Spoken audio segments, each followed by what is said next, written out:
Luckily, this ain't our first time at the X-Men Are Dead rodeo. Welcome back, ScreenCrush. I'm Ryan. X-Men 97 was the best adaptation of the X-Men that we have ever seen, but the show still was not perfect. In fact, I think it revealed some flaws in the modern day streaming industry, and frankly, there were some decisions made in that finale that I think just did not work. So I'm going to talk about what went wrong, and a little later I'm going to be joined by Matt Singer and Mike Lawrence to get their thoughts. But first, I just want to take a pause to celebrate the experience of watching this show. We had so much fun covering this show for you guys, and thank all of you for watching, and of course for shopping at our merch store where we design all the merch ourselves. We have a ton of X-Men parody merch. There's the Apocalypse is Coming, the Remember It tribute, X-Men as Nighthawks, and many, many, many more. The links for all of those are below. So even though I have some gripes about the series I'm going to be talking about a little bit later, I will say first and foremost that every episode of this season was great. As we'll talk about later though, they did speed run through some comic book stories like Inferno. In the comics, Inferno is a sprawling crossover event that culminates years of storytelling, and in the show, they condensed all that into about 25 minutes. But if you just take that one episode on its own merits, it's still better than the last 3 X-Men movies that Fox made, not counting Deadpool 2. This season gave us fun nostalgia bait like To Me, My X-Men and Motendo, but even then, Motendo was about leaving the past behind and learning to grow up. I know a part of you wants to hang here. It's nice knowing how every stage ends, but that's not living. And of course, Remember It was a seminal moment in Marvel history. Bo DeMaio and his team know how much these characters mean to us. They know what it feels like to wake up on Saturday mornings with a bowl of cereal to watch the X-Men. So they took those warm feelings of nostalgia and then weaponized them to hurt us. Remember it. Even within that episode, we get so many emotional turns. We go from Remy and Rogue breaking up. I played the swamp rat. And I played your share. To the Height of Mutant Kind, the Happy Nation Gala, followed by that brutal attack. Get to the gardens! Hurry! But even then, we get the glory of seeing the X-Men step up, and it's badass. We shall not live our days wondering if we could have saved more. And of course, you know how the episode ends. I can't feel you. This show made the X-Men feel vulnerable, like anybody could die at any point, and that's so perfect because that's exactly how the X-Men actually feel every day. I mean, like Valerie Cooper said about Genosha. No one seems shocked or surprised. This show hit all the perfect character beats. Madeline talking to her baby. We love you so much, Nathan. Even small moments like Morph comforting Logan as Jean. I love you, Logan. Stay with me. Even the way they developed Cyclops to show the frustration of his job starting to boil over. Thank God, because it's the only reason you people are still alive. And in the finale, there was that bittersweet moment where Scott and Jean are finally able to say goodbye to their son. I love you, son. When this show was at its height, it took the best elements from the Chris Claremont, Fabian Nicieza, and Jim Lee runs of the comics and condensed them into more concise storytelling. What do you mean by that? Well, look, comics are a monthly medium. You can try to plan out long arcs, but sometimes you get sidetracked, artists take breaks, other stories develop, editorial steps in. Like, I love the Claremont run, but it does get really messy in places where he was exploring the story and the characters and feeling out where it should go. So this show had the luxury of examining all of X-Men history, choosing the best elements, and then combining all of that into one story. One story that was told way too quickly, but I'll talk about that in a bit. You know what, person? I don't really like this show. What? But it's so good! Yeah, but the robots are way too scary. I don't want some evil robot man taking over the world, turning all my people friends into machine men with machine minds and machine hearts. Buddy, trust me, we are a long, long way from anything like that ever happening in the real world. Well, how do you know that? Because I've been taking programming, math, and science courses. I know stuff. But math and science are so hard, and I am so small. Oh, you're not wrong, dude. Math and science are hard, but learning hard subjects makes you better at solving problems in real life. Like, I was a terrible student in school, but I've always been curious about math and science. After I graduated, I never thought I'd have a chance to learn these skills, but now I spend about 15 minutes a day doing math and science lessons to sharpen my brain with Brilliant. They're the sponsor of this video. Brilliant helps you to learn something new every day, like science, computer science, or math. You'll learn to understand big things like terraforming Mars or regular household items like how cell phones work. Heck, this lesson even made me a better pool player. But what's key here is that Brilliant builds your understanding with hands-on problem solving, and this has proven to work 6 times better than just watching lecture videos online. These lessons let you play with concepts from the ground up. Plus, the lessons were created by an award-winning team of teachers, researchers, and professionals from MIT, Caltech, Duke, Microsoft, Google, and more. Yeah, but that all sounds like it's gonna take forever. Not at all. Brilliant cultivates a simple daily learning habit. You can build real knowledge in just a few minutes every day. You don't get burned out, and the lessons are short, simple, and fun. It's the opposite of doom scrolling on your phone. Plus, Brilliant just launched new featured content that's helped me a lot in my job. They have lessons in how to examine data and modeling with multiple variables. And I'm telling you, when you run a YouTube channel, you have a lot of data to sort through. Brilliant has made me better at my job with these short, fun lessons. So to try everything that Brilliant has to offer for free for a full 30 days, visit brilliant.org/ScreenCrush or click the link in the description. You'll also get 20% off an annual premium subscription. Now, back to what I was saying. Now, the show also took Bastion, a pretty lame, almost one-off villain from the comics, and turned him into a compelling threat. He is scary now? Bastion's origin was tied really well into the original series, but mostly I just like how they framed him here, like a mutant who is repressing who he really is. I didn't ask for this either. To be born with this programming, this destiny inside me, the urges. The writers pulled off an impossible feat. They made me feel sorry for the man who massacred Genosha. Humanity would rather die than have kids like us. And that's when the X-Men comics are at their best. Claremont didn't evenly divide characters into heroes and villains. They're just people who make choices. I mean, in this season, we see Scott waver, kind of listing toward Magneto's way of thinking. We see him resent humans. I gave him up because you can't say thank you.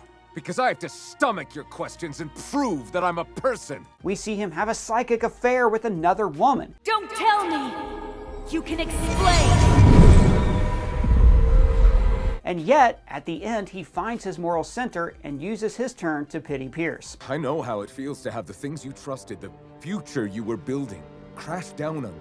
And I'll be honest, guys, I was pretty against bringing the Professor back in the show. I thought the series was more interesting with him dead. And after watching the original animated series and all of the movies, I really didn't need any more philosophical debates between the Professor and Magneto. Why not stay dead? But their conversation in this episode was a masterclass in character growth. They start off as polar opposites. Restore the damage done to Earth. Why must you always defend our genetic inferiors? But then later, Magneto breaks down and tells Charles what he really feels. Those men, Boots, they took them. Those monsters took. And then Charles rises to this moment to let him know that the X-Men are his found family. The X-Men and I may not resemble each other, but we are still family. And I also love that the final villain of the episode turned out to be humanity accidentally causing their own destruction by hurling an asteroid at Earth. It is so fitting, even going back to the very first episode of the original show, where the villain wasn't a supervillain evil mutant, it was the evil inside humanity's hearts. And I also love how the X-Men did not get a happy ending. Not only do they disappear into time, but we also hear that hate-monger Graydon Creed is gaining in the polls for president. In other news, Graydon Creed edged ahead in polls today as President Kelly takes heat about the situation. One thing that makes these stories great is the heroes can never win. They were so beautiful and sad. So a little bit later, I'm going to tell you guys what I didn't really like about this episode and about this season. But first, I am honored to have 2 guests on this show. First, we have Mike Lawrence. Mike is opening for Pete Davidson on the road later this month. He has also been a writer on shows like the Tom Brady Roast and Bubkus and Amy Schumer. And of course, we have Matt Singer, editor-in-chief ScreenCrush.com, and the author of this great Siskel and Ebert biography, Opposable Thumbs. So Matt, you haven't been on to talk about the show yet, so I want to start with you. What was your overall impression of this season, like as a critic and as a comic book reader? Overall, I was really impressed. I sort of expected, you know, kind of cheap nostalgia, which I'm not opposed to necessarily as someone who grew up watching the show, like cheap nostalgia for the 90s animated series of X-Men is something I have quite a bit of myself. So, you know, I was sort of going in with low expectations, and I thought they were really exceeded. I mean, I think that the show was a lot of fun. My only complaint with the show overall was it did feel a little rushed. It felt like we had crammed, you know, 3 seasons of TV into 10 episodes, maybe more than that. They kind of kept rushing through all these different classic X-Men stories that, You know, like in the comics, it would take years to go through Magneto joining the team or Storm losing her powers. And here, like, the entire arcs were done in like a matter of weeks. You know, if we're talking screen time, it's like 24 to 40 minutes of screen time. You know, it was like, just seemed a little rushed. But I suppose there's worse things in the world than complaining that you want more of something. So yeah, overall, I think it was a really successful show, and I you know, when the season ends with "to be continued," you're going, okay, sounds good. I hope it's continued soon. I'd like to see more of this. Yeah, I want to touch on that in a little bit too, because I think all of us have read most of, if not all of, the comics this touched on. And Mike, you were on a couple weeks ago, and I talked about this. Like, that's my same complaint. Like, a lot of the show felt like they were trying to get everything in that they could. But Mike, you know, you're a TV writer, especially in this streaming age where, you know, the landscape has changed since it was in the early 90s, and you talked about that last week. But do you want to, you know, give us your thoughts on the show, and then what do you think about it maybe being too truncated? Yeah, I mean, it's just the current landscape. You know, in the 90s, remember, every cartoon got 65 episodes. Like, they immediately became syndicated, and there was so much content. And now it's the complete opposite. 10 episodes is a lot, right? A lot of shows get 8 episodes, and they don't know if they're going to last. I mean, Disney, right? Look at all the shows they got rid of for tax purposes. Warner Brothers got rid of a Wile E. Coyote thing, man. It's like, I don't trust, and Batgirl, like, I don't trust anything anymore. It's such a tumultuous time. And I think that the creative team was very cognizant of that. And so, yes, I can't disagree that it was rushed. Especially even in this last episode when, like, Rogue is immediately with the good guys again. When I was like, didn't she just go Rogue? You know, like, didn't she just turn and Sunspot and now they're buddies? But it's like, you know, you didn't have a lot of time. But I think their thing is, like, we just got to hook you. And we just, you know, it's not even about, like, ratings anymore in terms of how many people watch a thing, right? It's like how many minutes, how many hours. How many minutes they're streamed, yeah. Yeah, and it's like, we just got to keep your attention. And I think that there's, like, a fear, like, if we wait too long, if we build too long, we're going to lose people. And so they rush things. But I will say this, I don't think that the character moments were ever lost. Like, I think that they did as good of a job as they could with the constraints and the rush. I mean, yeah, this was a 26 episode season done in 10 episodes. Yeah, I agree. The character beats were there, but I also agree with Matt that, you know, we could use some more fleshing out. Like, I'll give you an example. When you go through those original episodes, or even a show like Star Trek The Next Generation, you have so many, you know, you might have an overarching plot to those seasons, like the Phoenix Saga, or, you know, the best storyline, Xavier and Magneto in the Savage Land. But in between, you have like a standalone episode where Logan goes to Alaska and hangs out with an Inuit tribe, and then has a character moment there. Colossus and Nightcrawler get drunk with Wolverine and fight Juggernaut. Exactly. Things like that. Yeah. I mean, yeah, that was an issue. And then there was the episode where they just Gambit and Rogue go to a monastery and meet Nightcrawler. And, you know, I feel like now they would have to take those 2 or 3 of those scenes and include them in an episode that was about, like, Jubilee going into Mojo World or something like that. Do you guys feel like, obviously the show did great at hitting real character high points. Remember It is, I mean, I can hear from you guys, but like I was just saying, I think it's the high point of this show or any animated show I've ever seen. Do you feel like, Matt, that any of those character points would have meant more if there would have been more fleshing out along the way, more of those filler episodes? Well, yeah, I mean, when you say filler episodes, that sounds like dismissive or negative. I would say they're more episodes that are fleshing out the characters so that when the big moments happen, they do mean more. You know, like, I thought that like all of the stuff we got was very well written, very well animated. very well executed. But just think about how much more, something like Storm losing and then regaining her powers would feel if she hadn't lost them like 2 weeks ago. If it had been an entire season and we had watched her go through this journey and struggle to redefine herself. And who am I if I'm not the person who can send lightning bolts at sentinels and all that sort of stuff? Like that was the stuff that in the X-Men comics by Chris Claremont were so great. It was, you got the huge action and crossovers and storylines and melodrama and all that, but like you also got to see how these big events affected the people, and because there was enough screen time or page time, whatever you want to call it, you got to like see these characters grow and change because of all these things that are happening. And in the show, the stuff is happening, but it really, they just don't even have they literally do not have time to like see how these things are affecting one another. Like if you just wrote down a list of all the stuff that happens to Cyclops in just these 10 episodes, it is crazy. It is so much crazy stuff.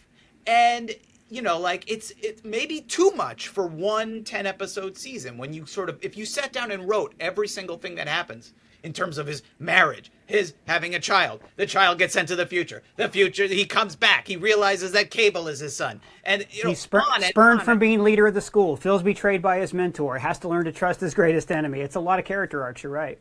Right, and if you look at how all of these things are drawn from the comics, but if you look at how much more they were spaced out in the comics, we're talking literally years, sometimes decades of stories that have been condensed into, 300 minutes or less of television.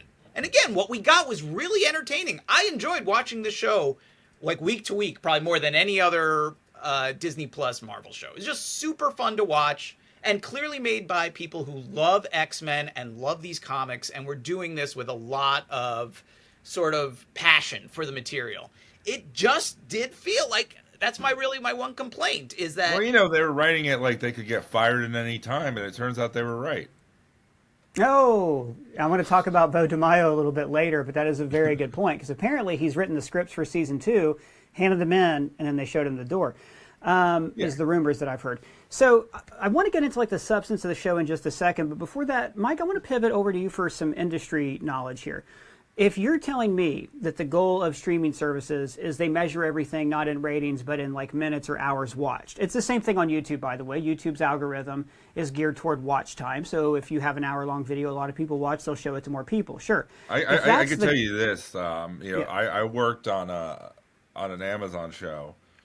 I think I only worked on one, so you'll be able to figure it out. But I worked on an Amazon show, and one of the notes we got was our customers prefer episodes at this length of time. They didn't say viewers, they said customers. Interesting. It's just a different world, Our units require Yeah. this to be this length at this time.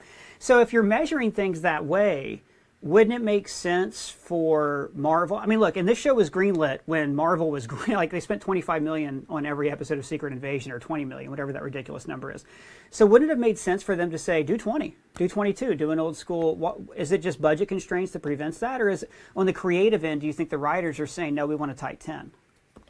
I think it's trust. It's to Matt's point, right? That this felt like on the outset, like nostalgia porn, right? Like we weren't sure what this was going to be.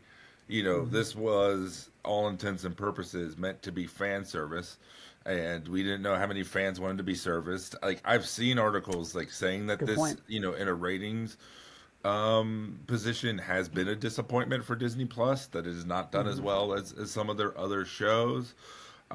Which all we care about is quality. It's behind right? Echo, according to what I saw. Like Echo is still the most streamed Marvel show of the year, and behind Percy Jackson, which frankly isn't a surprise.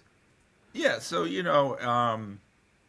so there's all those risks involved and everything, and I mean, basically, I think what happened, in the industry, I know this is a bigger conversation. Everyone went spend crazy. They didn't get the results they wanted, and now they're overly cautious. And it has affected all entertainment. I mean, This is a whole other. This could be a series Absolutely. of 6 1-hour videos dissecting what happened Yeah. to cinema with the streaming gold rush. Maybe we So- should make so- those videos and have you guys on to talk about them. But I think it's like what I'm saying, I guess, is you have to judge things within that context a little bit and accept it for what it is. And I think in an age of everything being so fast and studios and everything like being so afraid, it is incredible and amazing that, you know, we did get this and we got it as good as it was.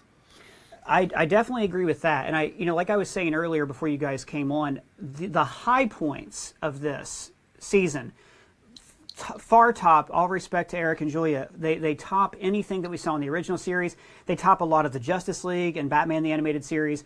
Like, I don't think any event... I'm not going to let you say that, but... No, I mean, no, I'm just saying, I don't think anything that happened in the actual Batman the Animated Series hit me harder than Magneto looking at Leech and saying, "Don't be afraid," right? I'm barely holding it together just talking about it. I do think that in Mask of the Phantasm, when he's at his parents' grave and he says, "I'm sorry, I didn't count on being happy, please let me go," that's my favorite Batman moment of all time, technically not part of the animated series. I know I made a promise, but I didn't see this coming. I didn't count on being happy. So Matt, pivoting back to you in the series itself, like, where, you know, when the show hit those high points, because like Mike said, I think it did maintain like this loyalty and understanding of the characters that, frankly, I don't think any X-Men property has even approached, especially the live action films. What were the high points for you? Like, what really got you in this season? Well, the moment you just mentioned, that whole episode was certainly really impressive and depressing and heartbreaking, which was really, you know, nice. Not that we want to be have our hearts broken, but you know, any reader of X-Men comics will tell you that once in a while having your heart broken is kind of part of the fun of it, right? That the melodrama of comics and the ongoing kind of soap opera of it, it's highs and lows, and they bring you down and they bring you up, and then you get, you know, like, you know, you think about the sort of excitement of like the first episode, some parts of the last episode. And you kind of balance that out with, you know, the sort of heartbreaking or tragic moments of an episode like the one on Genosha. And yeah, the show, again, like the people who made the show clearly like had studied X-Men comics, Marvel comics, and really sort of understood that formula and that mix. And they, again, you know, like if you expected the show, as I kind of did, to just be like, well, here are all your favorite pals from the 90s. They sound the same. They look the same. They're doing the same shtick. Like, they weren't content to just trot everyone back out and have it be kind of this curtain call for the show that you liked as a kid. Like, they introduced new characters. They killed off a few older ones. They changed the dynamics of the team.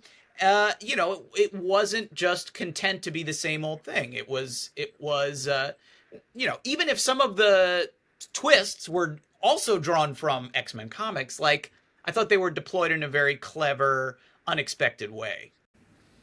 Such as?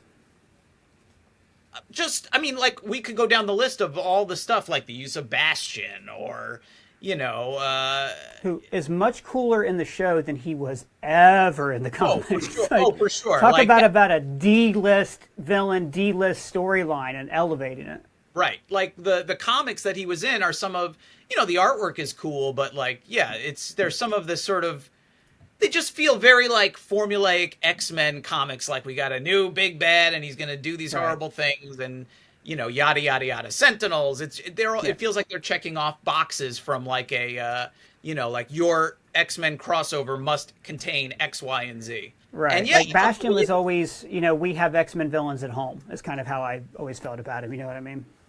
Right. And the way, yes, I totally agree. I thought that the way that the show kind of expanded his backstory, gave him this connection to the X-Men, and all was, I thought, really well done. On top of the fact that, like in animation, I thought the way that they visualized him and his powers and all of that stuff looked really cool. Like, it really took advantage of the medium that they were working in as well, which is another kind of aspect of the show that was a lot of fun that we haven't really mentioned that much, is just how how much better this show looked than the old show. Like, we all have very nostalgic feelings for the old show, but it was, by today's standards, visually, it was really crude. And this show managed to, I think, take the look of that show, which was really cool, the design of the show, and sort of update the animation in a way that was, I thought, really well done. Yeah, Well, Saban didn't exactly have Power Rangers when... money behind him yet. Go ahead, Mike, sorry. I was going to say, it's amazing how good something could be when Haim Saban isn't involved. Exactly. Yeah. Well, he didn't have Power Rangers money to back him up just yet. Mike, to that point, you've been on a couple of times, talked about the show. I've seen you, write about it on social media. What has really hit you as like a high, the high point that made you go, oh shit, this show, what's going on here? Well, I mean, first off, my son is named Logan. So if you're wondering, your comedy album is called Sadamantium as well, which is a great. Yeah, album. I had an album called Sadamantium, and and I love comics and all that, and I've never felt like they truly got the X-Men right, like in terms of all of it, in terms of the sophistication, and this is like really hits me everywhere.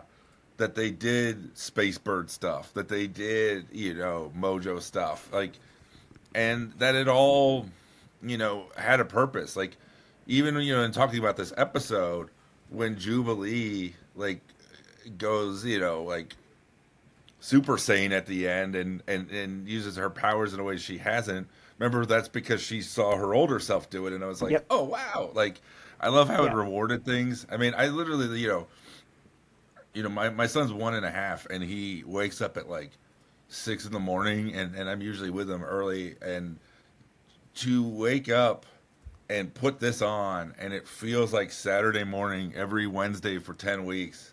Well, 9 weeks. This is just an awesome feeling, and it was like really exciting. And the amount of people, like when I go to comedy clubs or just friends who are like, "Hey, are you watching?" And I'm like, "Oh yeah," that hasn't happened in a while. Like I don't think that's happened within the MCU in a few years. That did not happen. Like I think Justice League Unlimited is and always will be probably the best superhero show ever. That did not happen then. I just watched it alone. So to have this like communal experience with this too, plus the sentimentality of my kid, all of that stuff, like it means a lot even on a personal level of just how good this show was. You bring up a good point comparing it to the MCU because, I mentioned earlier, Echo apparently is more watched than X-Men. I'm going to chalk that up to live action versus animation. Like I can look at the views on the channel and get a pretty good gauge of what people are watching. And also, Ryan, marketing. I don't think this show was marketed as much. It was marketed just as a nostalgic throwback, like Matt said and like you alluded to. Like from the trailer, we really didn't get that this was going to get into some heavy shit because they didn't want to give that away, which I understand. But Echo was like barely living in LA too. and visiting New York. I didn't see any billboards or anything for this. Oh, okay. Like, I never leave the house, so I'm just stuck in the store at the end of time until I don't know until whatever happens. I don't know. But to that point, I think that animation just generally doesn't get as many viewers. But what I have seen is that the people who did watch this show are far more enthusiastic. Like on Twitter, our views on the channel, comments, like we get way more of that than we did on Echo. It also helps that they dropped it 1 week at a time. I don't understand why any streaming service ever drops anything on the same day anymore, especially The Bear, which breaks my heart because we were wanting to cover that show. And so they've teased that out and they got us talking like, okay, after episode 5 for the next week, like what's going to happen? And when you look at the way the MCU has been going the past year, and we've talked about this so much on the channel, I don't want MCU bash much, but you look at a show like Secret Invasion that got caught up in the gunk of Marvel Studios and different people coming in and being brought out and reshoots. What do you think would set this show apart from all the other stuff they've been putting out? I think it being self-contained. I think that even, it relies somewhat on your knowledge of the old show, but it doesn't really. It kind of explains everything to you. I think, there's another, the 6-part thing we could talk about, right? All of the homework, when people use the word homework a lot when talking about the MCU, and right, even like a movie that's not great, they still, hit you with an end credit or this end credit. Like, like now look at like the backlog, right? We have Hercules, we have Star Fox, we have Black Knight, we have Pip the Troll, we have Clea, we have all these people that we don't even know if they're ever even going to be used, but it's become just a formula of, hey, here's a new one, right? And all these like abandoned children now.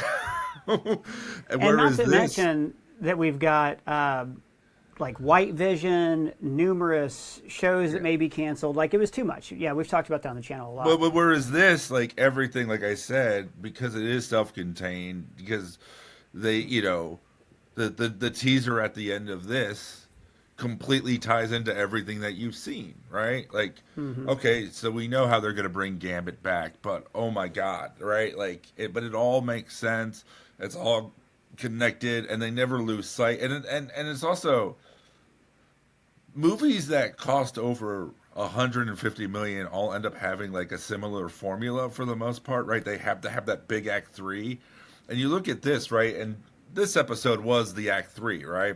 And but at the same time, so much of this episode was just Charles and Xavier talking. And because that ultimately is the X-Men, right? These two opposing ideologies. They didn't lose sight of that. And in a live action, I don't know if you would have that in the middle of all the big, action and stuff. Well, no, you'd have Shang-Chi and his father having a moment interrupted by a giant dragon. Matt, you and I've talked on here a lot about MCU shows. I think, going back to Moon Knight, and you've been, I think, very justifiably critical. Where do you think this show stands in comparison to some of the last few live-action MCU television shows we've gotten? It was a lot better. And what made it so much better for you? I just think that, yes, to a certain extent, it was about the fact that it was off in its own little world or universe, whatever you want to call it, and it didn't need to address anything outside of itself. And yes, it was based on this old show, but I agree, you really didn't need to know that much about the old cartoon to appreciate this one. If anything, it was kind of more reliant on old X-Men comics than the X-Men animated series. Yeah, I think that the fact that this show was animation ended up being to its strength, not just because, in animation you have an unlimited budget and you can do anything. You can have Asteroid M about to destroy the entire world. You can black out the entire world. You can have every Marvel character you can conceive of make a cameo from Iron Man to Daredevil and on and on and on and on and on. Whereas and Spider-Man and Mary Jane in this one too. That's right. Peter Parker. Cool. And Cloak and Dagger, guys. Cloak and Dagger. I mean, I'll be honest. Ever since they were dismissed from Freeform, I've just needed more Cloak and Dagger in my life. So thank God they're redeeming that cancellation.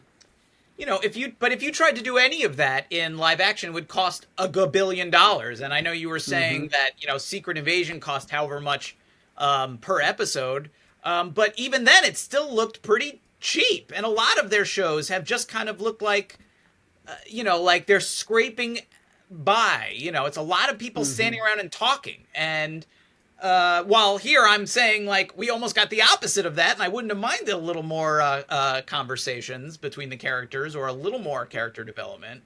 They just seemed like they were stretching their dollar as far as it could go, as desperately as they could, and they just felt a little small, a little flat. These live-action shows, they just didn't quite live up to certainly the movies and certainly the comics, whereas, here, this was like the X-Men cartoon that you dreamed of and convinced yourself you were watching in the 90s when you watched the old show. This was the show. Damn straight.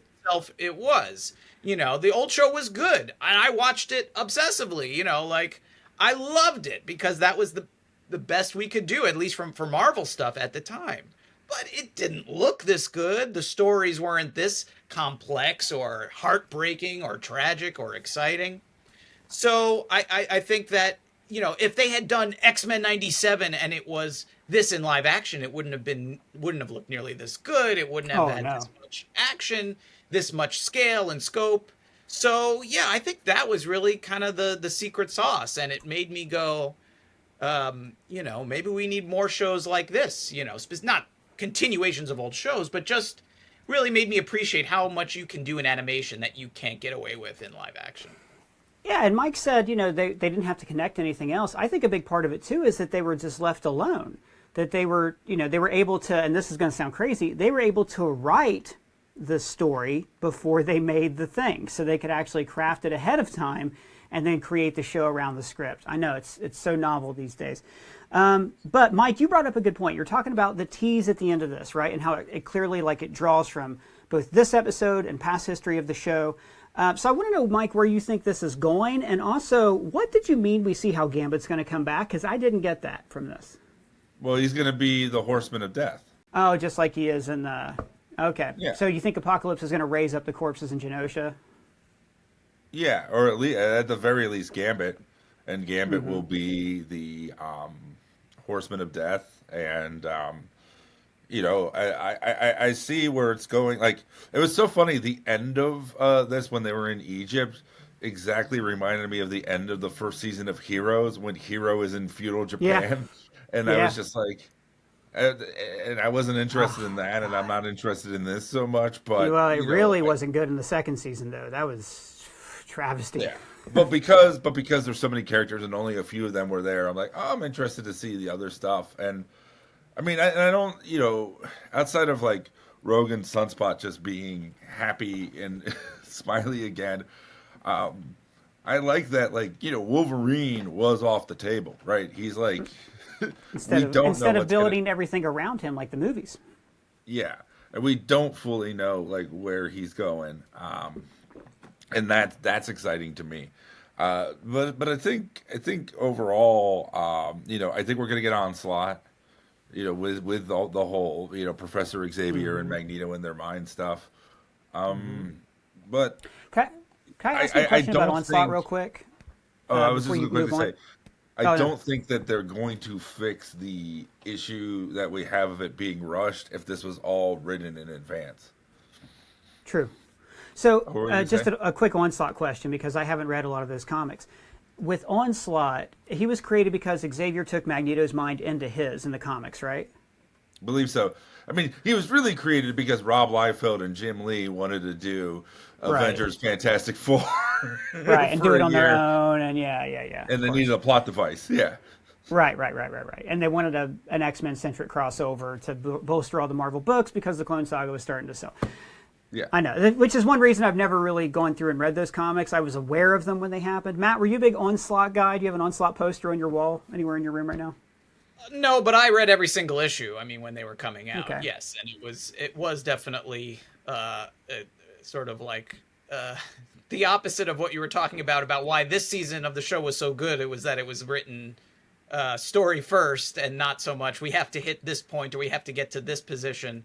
It was that was clearly we were saying they needed to get rid of the Avengers and the Fantastic Four, and they sort of engineered this situation where they could kind of quote unquote kill them all in the exact same way that Professor Xavier was killed in this series for about 6 weeks and then returned from space. Absolutely fine. I still agree with what Mike said on here a few weeks ago. I think that the show is more interesting with Xavier gone, but I did like that psychic, it was in season 1 when he talks to Sabretooth. I did like him talking to Magneto and the metaphor of the bar and the waves, and I thought that worked really well. Very Eternal Sunshine, but it wouldn't have been the same episode without that. So maybe I'm okay with them bringing him back.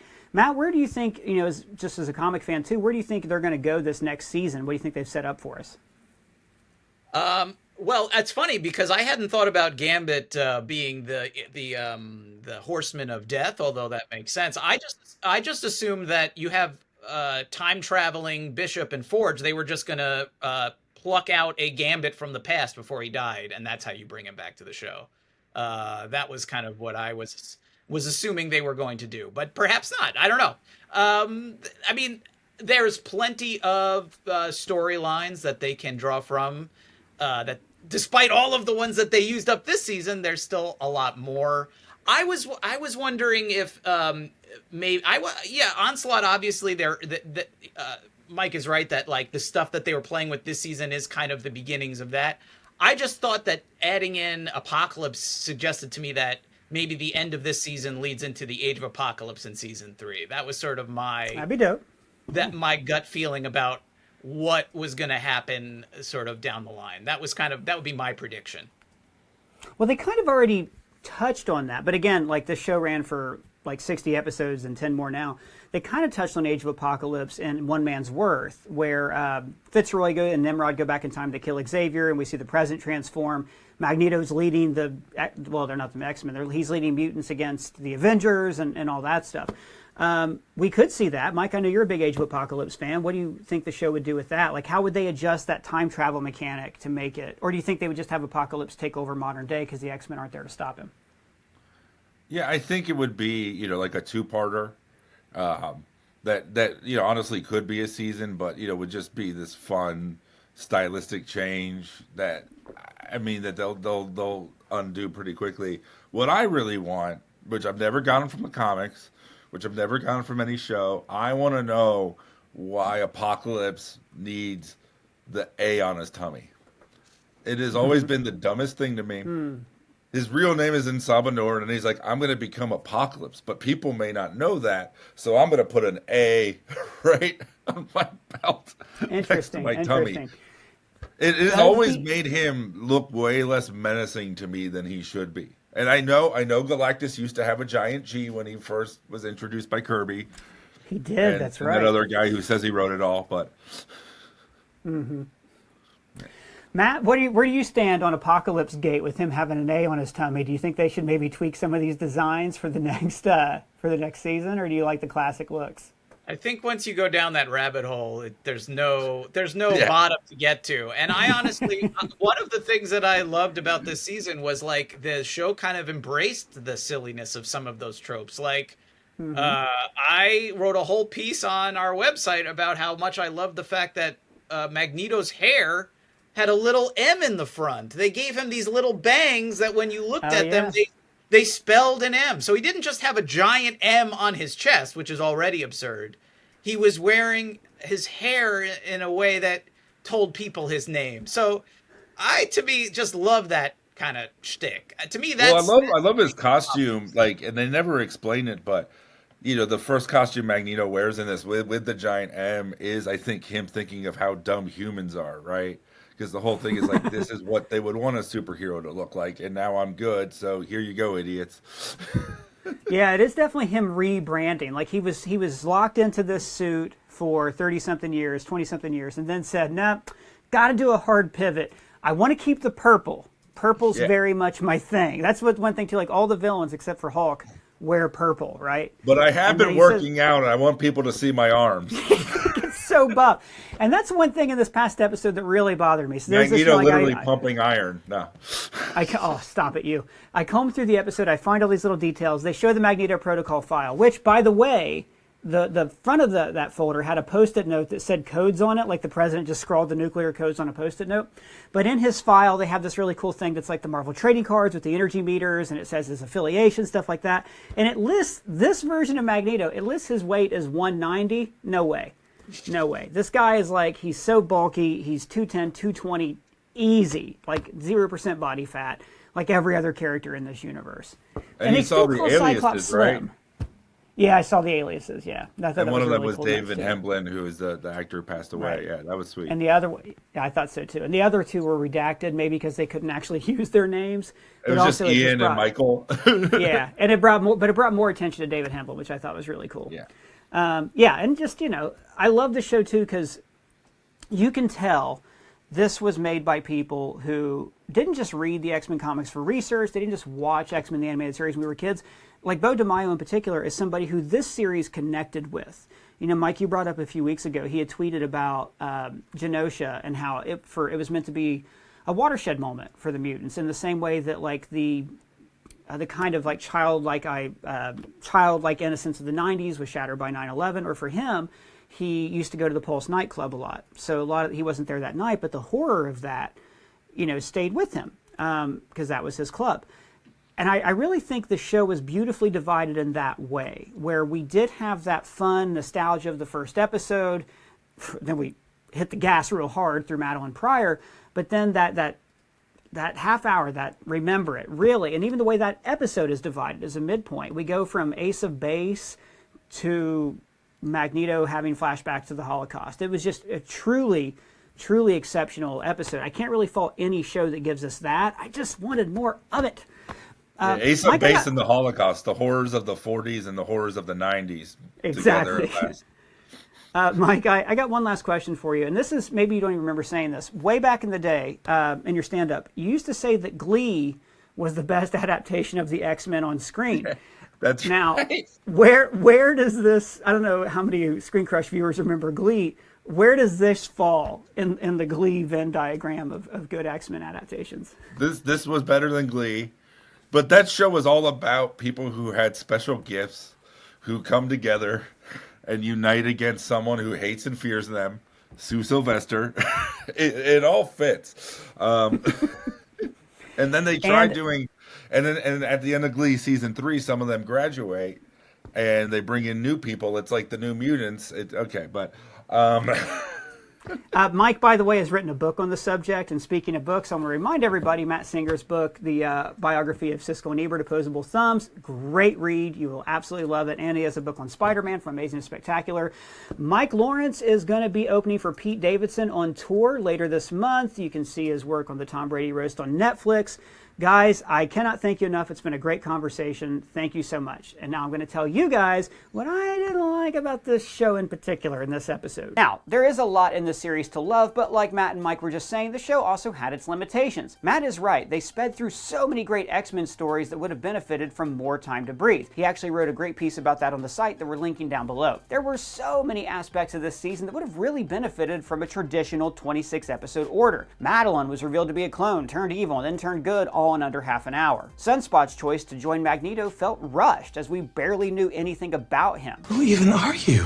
Now, Rogue and Sunspot joining Magneto is a really interesting idea. It made me think, are they going to start, committing crimes and robbing banks to pay for his war? Would they ever attack human beings? But we never get any of those questions answered because it's all wrapped up in one episode. I feel like this show is sort of like a condensed version of the MCU. Like in Captain America Civil War, we see a sprawling comic event condensed into 2 hours. But in this show, that kind of sprawling comic event gets condensed into 30 minutes. I was also really just wanting to see Magneto just lead the team more. How would he lead them against the villains he used to work with? Would he be a more effective leader than Xavier was because he understands their villainy? How would his old views start rubbing off on the X-Men? But he was only leader of the team for about 2.5 episodes. Please, sir.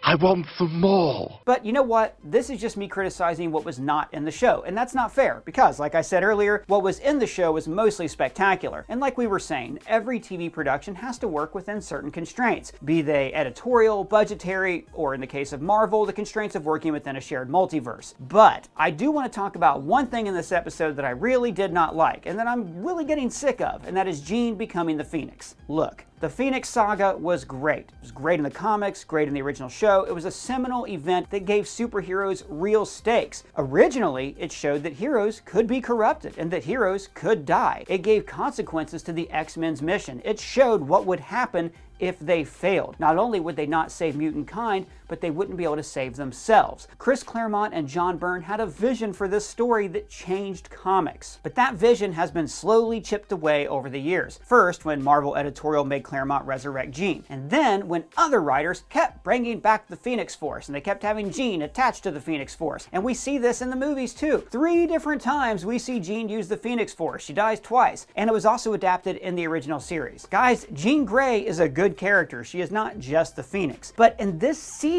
the Phoenix was not really foreshadowed at all. It came out of nowhere to get the X-Men out of a jam, like an overprotective DM. Now, the Phoenix Force in this universe chose Jean as a vessel to protect the M'Kraan crystal, and then it left her body when she sacrificed herself. But now, the Phoenix is becoming like the Eagles in The Hobbit. They show up, get the Hobbits out of trouble, but then they just drop them off somewhere instead of carrying them all the way to the Lonely Mountain. In this episode, Jean manifests the almighty power of the Phoenix, puts the power repressor on Bastion's head, but then leaves him alive. And then afterwards, Jean just conveniently tells the audience, "The Phoenix Force is gone now. But hey, I actually did love her extracting the DNA that Sinister stole from mutants. That was a cool moment. One thing I really liked about my conversation with Matt and Mike was that we talked about the problems in the streaming landscape. Major studios treated this like a gold rush, overspending, developing any program they could, just so they could stake out new space in this new industry. And now we're seeing that gold rush end, and slowly everything's reverting back to cable as all these streamers are like lumping themselves into bundles with their competition. But one thing I will always treasure about this streaming era is the amounts of money and autonomy creators have been given. Bo DeMaio and his team have given us a gift, a treat for the eyes that stabs us in the heart and makes us ask for more. This show is one of the all-time great superhero stories, and I really hope that the MCU learns from its example. But guys, what did you think about X-Men 97 Season 1? Let me know your thoughts down in the comments below or at me on Twitter. And if it's your first time here, welcome to the channel. Please subscribe, smash that bell for alerts. For ScreenCrush, I'm Ryan Airy.